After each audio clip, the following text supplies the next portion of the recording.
Good evening, members. Before you is Anita Mtuhaire. We are going to present about UPDF case study. We are presenting it to you as a group of members. I have Rachel, Apophia, Catherine, and Diana.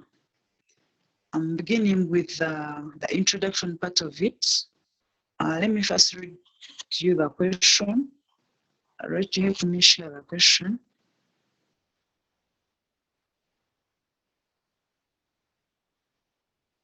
Okay, let me begin with the introduction. International procurement refers to the purchasing or buying of goods, commodities, or services from a different country, or you can call it a transaction between a buyer and a seller, or a supplier located in a different country. It's a process of obtaining a product available in a market involving international boundaries.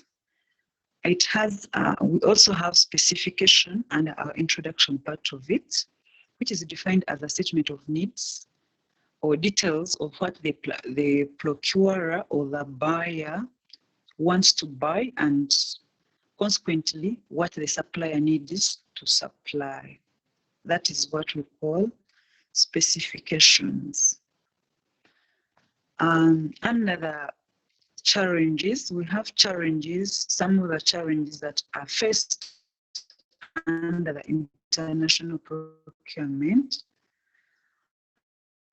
As the group, we came out with the following: language barrier. To begin with, countries or different countries have got different official languages, if I may, based on an official language. For example, Uganda uses mostly as English as the official language, whereas Kenya uses Kiswahili as its official language. So the transactions or the buying between the two countries may not smoothly be done based on the two countries have different official languages. Hence, a hindrance or a barrier to international purchasing or procurement.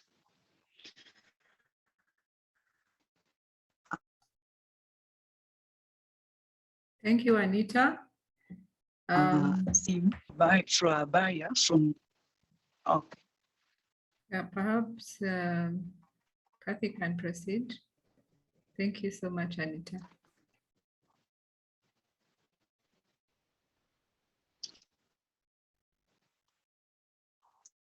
Thank you so much, Rachel. Thank you, Rachel and Anita. We have the long lead time challenge.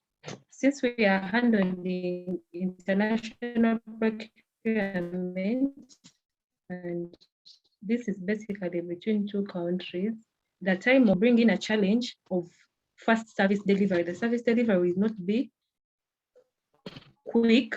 In our case study, we have the UPDF thing and the China supplier. The lead time is going to be long because of the distance between China and Uganda. It's a very big challenge in international specifications, and it can easily affect both parties. We have another challenge of exchange rates. The exchange rates between China and Uganda are exchange rates, and the exchange rates have different prices. They are going to collide in one way or the other, but this can be handled accordingly. But if you are to refer to our case study of UPDF and China, a very big challenge, because China and Uganda have different exchange rates. Another challenge we are facing under the international procurement specifications, we have the losses and damages. It's two countries, the long distance, they might be spot, some might be perishable, but in our case, we have uniforms anything can happen. They can be sport like the weather, maybe heavy rains, anything can happen to that goods. It's a very big challenge with the international sourcing. Then we have the transport costs. This cost will always be there because of the long distance between the two countries, Uganda and China. It's a very long distance between Uganda and China, and the cost involved will always be high. Then another challenge we are looking at the time differences.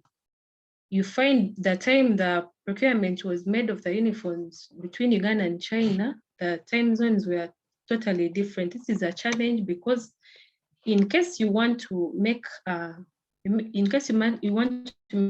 change in maybe the order, you call the other person on the other side, you're not going to connect at the same time. That time is different from our time.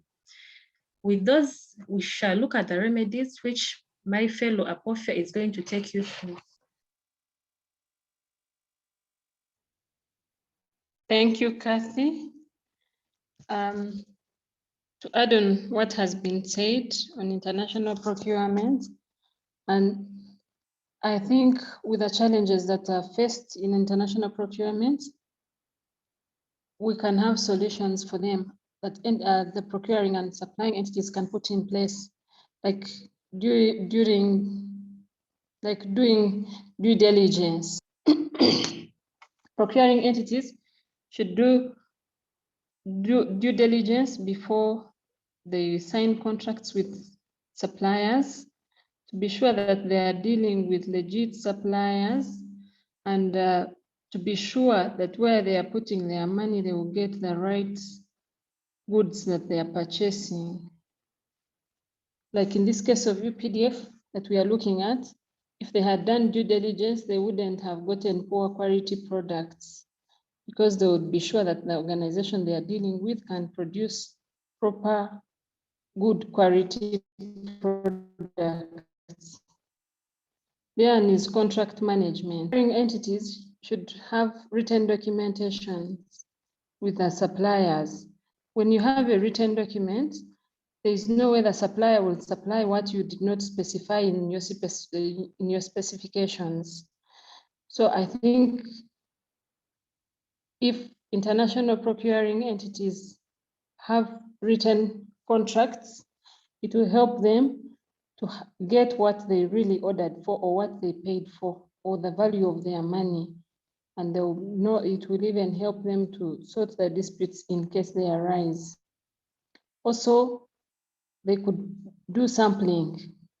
Like in this case of UPDF, if samples were sent to UPDF from China before they pressed their order, or before they got their order, they would have looked at what they are getting and confirm that this is really what they ordered for, or this is really what they want, and send back, get the real, without making those losses that they were making. It can also curb on the problem of damage, on the problem of losses. Because like this case, they received uniforms and they were not the right sizes, they were not the right quality that they needed. If they had sampled and sent back the sample, the right sample that they need, they would have gotten what exactly they wanted, or what exactly they paid for. So I think with sampling, you can curb the problem of getting wrong products. Also using standard specifications. We have seen there are standard products that are known worldwide. For example, if you talk of sizes, if you say size 7 US or size 8 UK, internationally it is known. But if you don't use standard specifications, then you will not get the right commodities that you have ordered for. Like in this case of UPDF, if they had used the standard sizes, they will have gotten the right sizes of the uniforms, but they just said medium, large, small. They did not specify whether it's medium USA or medium China or medium UK. I think with standard specifications, procuring entities are able to get the right quantities, right products, right sizes, and it caps on the problem of getting wrong products. Also, organizations should engage in agreeing on the lead time. If the two entities sit down and agree how long the lead time should take and they put it in writing in their contracts, it is upon the supplier to take it up, be sure that he must deliver in that specified time. If not, the loss is on his side. So it protects the procuring entity and it avoids losses that come with the long lead times or delayed delivery time. Then there is also having a good relationship between the supplier and the purchaser. The two entities are supposed to be in business, so they should work together. They should have a good relationship. Like in this case of UPDF, if China and UPDF were the Chinese supplier and the UPDF, if they had a good relationship, they would be able to know that if we open the uniforms, like the first batch they got, if 2 or 3 uniforms were not fitting, they would be able to go back to their supplier, tell him, look here, these uniforms are not fitting. Can we have a replacement? Can we send them back and have them replaced? So it's very, very in good relationship. Also, letters of credit is another remedy that can curb on problems of international procuring. When the two entities, especially the procuring entity, if they have letters of credit, like for example, from the bank or from their bankers, as they guarantee that when the supplier pays, when the supplier delivers the right quantities, the right products that you ordered for, you pay them. It is to the security of the procuring entity that they don't make any losses in case the supplier does not supply as agreed. So it protects the procuring entity from making losses, both in money and in products. So it's very, very important that the procuring entity uses letters of credit to curb the problem of losses in business. Also, the two entities should agree on a standard currency to use. For example, this case of UPDF and China, if they had agreed to use US dollars, it would be easy for them to use one currency so that they don't get a problem with losses due to exchange rates or differences in currency. If, for example, UPDF uses Uganda shillings and China uses China rand, if they both decide to use their currency, one of them will lose because the other has, one of the currencies has to be stronger than the other. So procuring and supplying entities should agree on the standard currency to use. Most especially like now, most countries use the US dollar, it weighs more. So in this case, if they agreed to use the US dollar, it would be easy for both entities not to make losses. Then the foreign exchange rate, it's a big problem and it can be solved by fixing an exchange rate. For example, in Uganda, URA fixes an exchange rate for VAT for the whole month. They fix one rate for the whole month. So if the procuring and supplying entity agree to use one rate for the whole period of time of the contract, if the contract is for 6 months or 2 months, they agree on a rate and use that particular rate for that very period of time until the contract expires. It solves the problem of having differences in receipts and the invoices. They tally if you use one exchange rate. Then they can also use translators or interpreters to curb the problem of language barrier. Different countries speak different languages. So if you get an interpreter or a translator to translate the contract and you have it in one language that both of you are understanding to curb the problem of language barrier that can cause very many other problems. Then free trade zones. Organizations should agree to enter a trade zone like COMESA or East African Community so that they can trade easily without embargoes, without putting those trade, without making it difficult for them to be in business. Like for example, in East Africa, it's very easy for us to import and export from countries that are members. Member states can trade easily. I think in our view from what we looked at, from the remedies we looked at, we can conclude by saying that international procurement has its challenges, yes, but these remedies can curb the challenges, and if procuring firms can use these remedies, they can make procuring internationally smooth. I think that's all I can say about the remedies. Thank you.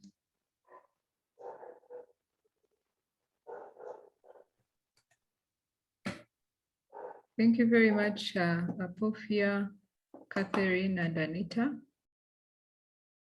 We'll proceed to question number 2 as I share it.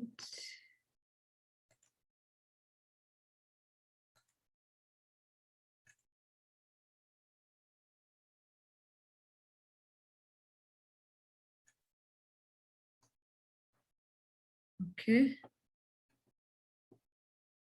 I hope we can see question 2. Can someone confirm? Yes, we can. Thank you. Okay, my name is Rachel. I'll be tackling part A of question 2, which is in regard to the impact of COVID-19 pandemic on firms that engage in global value chain or global supplies.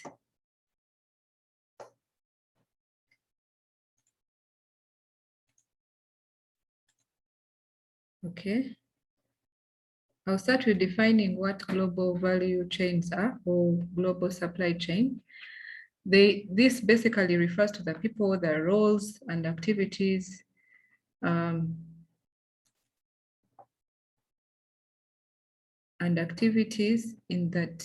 in production of goods and services, and their supply and distribution and post-sales activities, which are done basically across countries, between countries, from one country at point A to another country, point B. And it has been noted that with the ongoing coronavirus pandemic, global value chains have been widely hit. They have been really, really impacted. And this has affected value chains in the sense of there has been decrease in material supply generally, because of the disruptions with the lockdowns and shutting down of economies, vehicles and trucks not being able to move freely. And also there has been delay in the supply of these materials. For instance, from China, when the pandemic had just hit, it was the beginning of these challenges. And generally, they resulted in the decrease of production and delays. So from this part A, we are supposed to give the lessons that have been learned from the COVID-19 pandemic for firms that are engaging in the global value chain. And they include the following. Firstly and foremost, organizations and firms that have been dealing a lot with companies that are abroad have learned to look at new sources that are local to basically partner with farms that are within shorter outreach, within shorter distance, such that they can have continuity in case there is a lockdown, or in case they don't have to go to the far outreached areas. For instance, if a company has been getting materials from China, you may find that these same materials are available locally. And so they can either manufacture them themselves, or they can partner with other farms that are locally doing this. And this would help to reduce on the delay and curb incidences where there is interruption from the lockdown. Another lesson that has been learned is due diligence. Because many farms were dealing with international companies, for instance, suppliers, they did not do a lot of homework about these companies. And so when the lockdowns started and countries were shutting down transportation, they realized that they had no fallback position because they had not done enough background check. And therefore, it is important that firms do background check on suppliers before they can deal with them, and also have contracts that are binding, such that in case they are not able to deliver, they can be held accountable. Buffer stock is also another remedy, is another lesson that was learned. For instance, where companies deal in certain materials and purchase certain items all the time and do not have good stock behind in the warehouse to last them for a given period of time, companies have learned that they need to purchase. They need to purchase a lot of items for items that they know that they actually need, that historically they have been seeing that they must operate with these items. They can stock them such that in case where there is scarcity and in case where there is limitation in movement, or where there are issues with that country where they get them from, they can still be able to move on for a certain period because they have some materials in stock. Another lesson that has been learned is that there has to be visibility. By embracing technology, there can be visibility of what's moving, what are the products that are moving, and how quickly are they moving, such that when you collect this data, a company is able to know that they need to invest in certain products and in certain areas, such that they can use that information for proper decision making. So companies have had to embrace technology deeper and actually use it for the good of decision making in a much more focused way than they were doing previously. And another issue, another point is agility and flexibility, where companies have been forced to be creative, to get ways in which they can get their products from one country to another. And now, because they have seen that this can quite be difficult with the pandemic and how it has shown that this can also be a challenge, they have been able to partner and work with very good shipping firms, for instance, and good freight brokers and forwarders that are on standby, so that they can ensure good customer service, so that they can ensure that products come in and they are held accountable. And these firms that do such services can help organizations have less pressure on how to focus and think of such an area. But if they have an expert and outsource these services, they can have a relief and make sure that they partner with good firms that are experienced and help them to do this transportation and clearing of their goods, and having the goods moved from point A to point B with the flexibility and in time. Pooled procurement or joint procurement is also an aspect that has been learnt by many of the farms from the COVID-19 pandemic. It has been learnt that when farms come together or cooperatives come together that have a similar, for instance, similar product or material that they need, they can pull together such that when they're importing, they import in bulk. And when they are doing so, it helps them to discount on the charges of transport, and also they're able to bargain better. So that if one individual, it's better than having one individual asking for a quotation, for instance, for a few tons, whereas when they ask for much more tons as a group, they're able to bargain for a discounted rate. Another one is business continuity or contingency plans. Some firms from the COVID-19 pandemic have learned that you need to put away at least an emergency fund for just in case. When the pandemic hit, many firms were not used to this, and they did not have funds set aside for such calamities. But firms have now learned that we need to put money set aside for unexpected eventualities, because clearly now you can see that this can happen at any time. And so when you have such plans, for instance, in terms of capacity building, to see that you have people who can succeed, or you can have some people working and then some working in turns, so that there is continuity and no total ceasing of operations.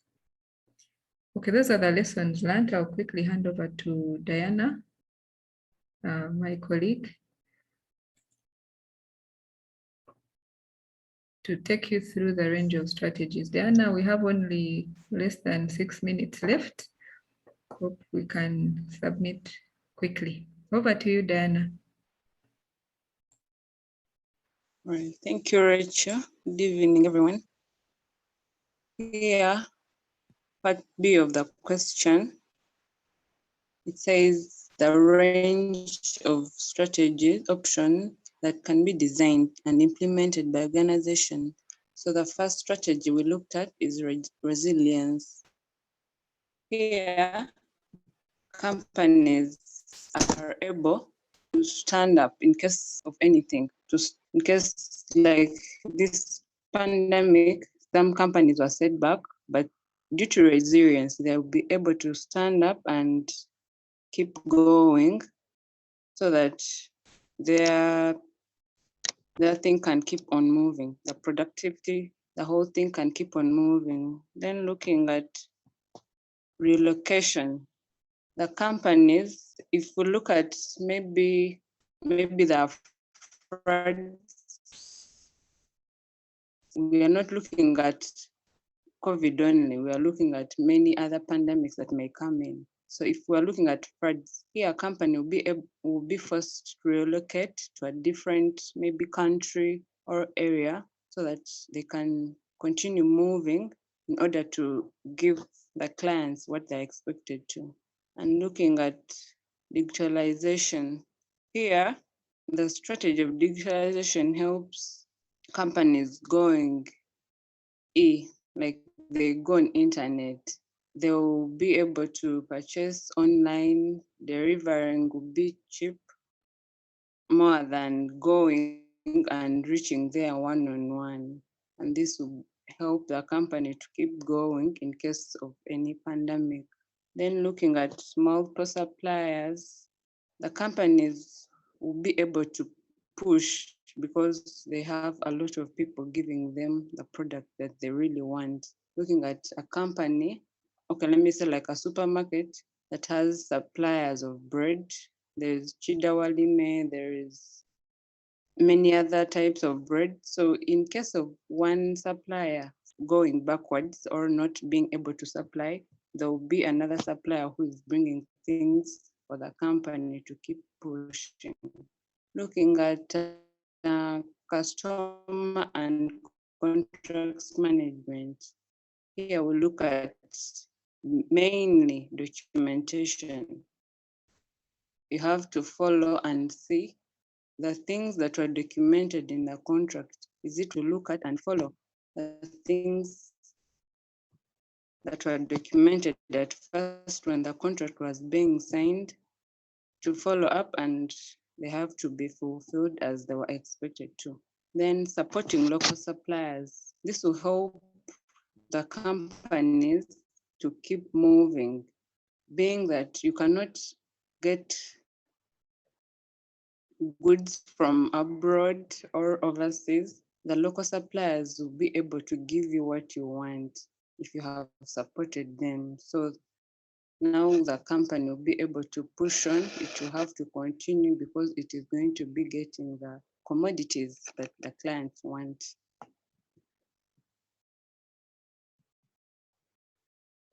Rachel, please, can you? Yeah. Yes, Diana, I just saw that I'm you looking at left the out conclusion. tracking, just quickly, tracking of logistics. Here, the firms can put tracking systems to make sure they can locate where their goods are at any one time. And also relationship management. We can ensure firms can ensure that they have a good relationship with their suppliers so that they have a fallback in case of anything. Then I can Rachel. proceed with the conclusion. And the conclusion, we're looking at procurement and global supply chains need to highly be flexible so as they can adapt to the changing situations.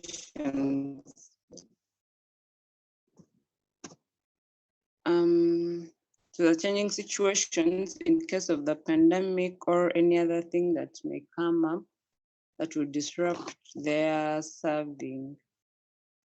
Thank you so much. Submit.